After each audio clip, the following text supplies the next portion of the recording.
Morning. আজ বাবারে আমরা সকাল সকাল বেরিয়ে পড়েছি বোলপুরের উদ্দেশ্যে, শান্তিনিকেতনের উদ্দেশ্যে। আজকে দোল উৎসব, হোলি উৎসব।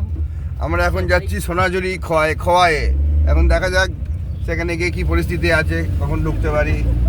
এখন আমরা আপাতত এই গুসকরা পার করে ভেদিয়া ঢুকছি। আমাদের পেছনে বসে আছে চম্পা দিদি, প্রিয়াঙ্কা রানী, মিন্টু দা আর মিয়াংশু বাবু ঘুমাচ্ছে। মিন্টুদা চুলটা ঠিক করে নিল। প্রিয়াঙ্কা দিদি সব থেকে বেশি ভালো সেজে বসে আছে।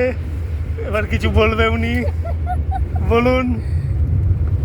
সকালে একবার বলা হয়ে গেছে, কি বলেছে? বলতে বলতে আবার পাচ্ছি না। এগুলো কিন্তু কথা বলাগুলো ছিল না। বলো কিছু। দেখে কি হচ্ছে আমরা এখন ঘুরতে যাচ্ছি। খারাপ না, কথাগুলো তো ভালো। বলো কোথায় ঘুরতে যাচ্ছ? হ্যাঁ, বলতে শান্তিনিকেতন। আসলে হবে। রং খেলতে। আপনি কিছু বলুন। হাই সবাইকে হ্যাপি হোলি। বাবা তাই এরকম বলতে হয়, তাহলে হ্যাপি হ্যাঁ, হোলি। ভালোই তো। মিন্টু দা কিছু বলবেন আপনি? কিছু বলবো না। শুধু চুলটা ঠিক করে।